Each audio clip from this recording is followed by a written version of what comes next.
প্রশাসনের প্রতি আমরা অত্যন্ত বিশ্বস্ততা আমাদের আছে।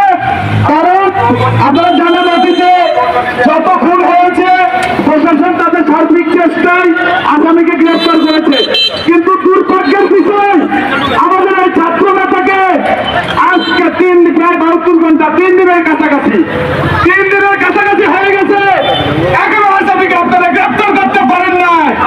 আমরা ছাত্র দল থেকে, আমি একজন ছাত্র দলের কর্মী হিসেবে আবার আপনাদেরকে বলছি, আমরা প্রশাসনের প্রতি এখন আমরা শ্রদ্ধাশীল।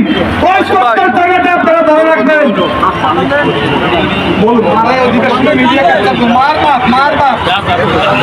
নাফির মা এবং বাবাকে আমাদের ব্যানারের সামনে আসার জন্য অনুরোধ করা হচ্ছে।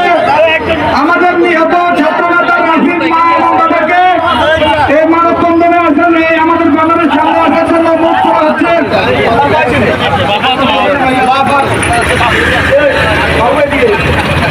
আমরা দমে আপনার বাবা রাফির বাবা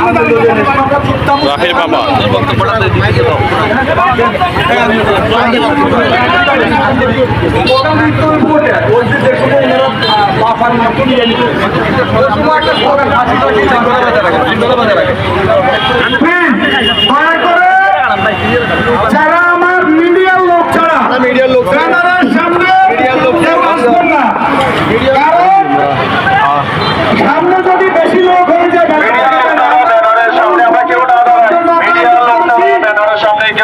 আমাদের অশ্বরিয়া ইউনিয়ন ছাত্র দলের 6 নম্বর ছাত্র রাফির হত্যার প্রতিবাদে আজকে আমরা জেলা প্রশাসকের সামনে ওয়ার্ড ছাত্র দলের সদস্য এর হত্যার প্রতিবাদে আমরা জেলা প্রশাসকের সামনে আমরা মানববন্ধন করতেছি।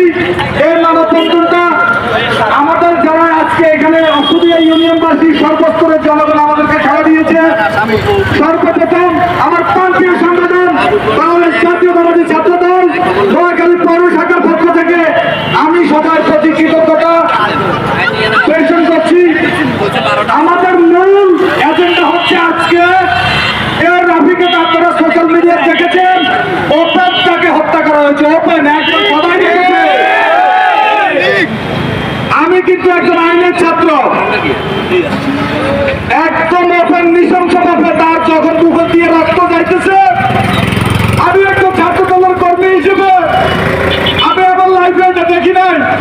কারণ আমার ছাত্র নেতা ওর বুকে দিয়ে রক্ত সিরিজ দিয়ে যেরকম দেওয়া হয় ওর রক্তগুলো এভাবে টুক টুক করে অশ্বরিয়ার মাটিতে বাল্যাকোটার মাঠে ওর রক্তগুলো পড়তেছে। তারপর ধরে ওরা ধরছে, আমাকে চাকু দিয়ে আমাকে ইয়ে করে দিয়েছে, খাই দিয়ে দিয়েছে। ওর চোখে পানি। আমরা চারজন আমাদের ওইখানে, আমরা তখন নোয়াখালী শহরে ছিলাম, যেহেতু আমাদের এখানে বসবাস, তখন ওরা চারজন এভাবে গামছা দিয়ে তার রক্ত বন্ধ করতে পারে নাই। এরপরে আমরা দ্রুত তাকে সদর হসপিটালে আনার পরে আমাদের বকুল অসুবিধা ছাত্র দলের সভাপতি ওর রক্ত দিয়েছে, সাথে সাথে অবুদ্ধি করে দিয়েছে এবং অতিরিক্ত ব্লাডের কারণে তার হলকুপটা এখান দিয়ে যখন ছুরি দিয়ে ঢুকে দেওয়া হয়েছে তার হলকুপটা কেটে গেছে। কেটে যাওয়ার পরে তাকে আমরা দ্রুত বলছে ঢাকা নিয়ে যান।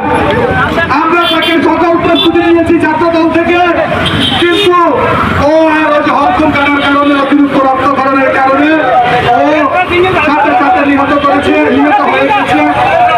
আমি একজন ছাত্র দলের সাধারণ কর্মী হিসেবে আপনাদের কাছে আমার আকুল আবেদন, এই খুনিকে তো সবাই দেখেছে, সিসি ফুটেজ আছে, তারপরে ও মরার আগে স্বীকৃতি দিয়ে গেছে, তার জবানবন্দি দিয়ে গেছে যে আমাকে শাহিন চাকু দিয়ে হত্যা করেছে। হত্যা না, তখন তো সে জীবিত, যে শাহিন আমার বুকের মধ্যে ছুরি দিয়েছে। ওই ঘাতক তখন আমার যখন ছুরি ঢুকে দিয়েছে, আমরা তখন এলাকাবাসী থেকে জেনেছি। ছুরি ঢুকানোর পরে সে মোড়ায় আমার বলতেছে যে তোর মারি হালাম, তোর মারি ফেলা গাই দিছি, জায়গা মতো হচ্ছে, তোর কাম করে দিচ্ছি। এটা নোয়াখালীর ভাষায় আমি প্রেস মিডিয়া এবং নোয়াখালীর সর্বস্তরের জনগণের প্রতি আমার আকুল আবেদন, আপনারা আমাদের পাশে থাকবেন। আজকে মানববন্ধনের পরে আমাদের আবার জেলা থেকে কর্মসূচি আসতে পারে, সেন্ট্রাল থেকে কর্মসূচি আসতে পারে। আমরা কালকে আমাদের নেতারা অশ্বরিয়া ইউনিয়ন ছাত্রদল এবং অশ্বরিয়া বিএনপির অঙ্গ সহযোগী সংগঠনের লোকেরা মিছিল করেছে। এরপরে ধন্যবাদ জানাচ্ছি অশ্বরিয়া ইউনিয়নের সর্বস্তরের জনগণ যারা আজকে এখানে এসেছে এবং বিক্ষোভ মিছিলে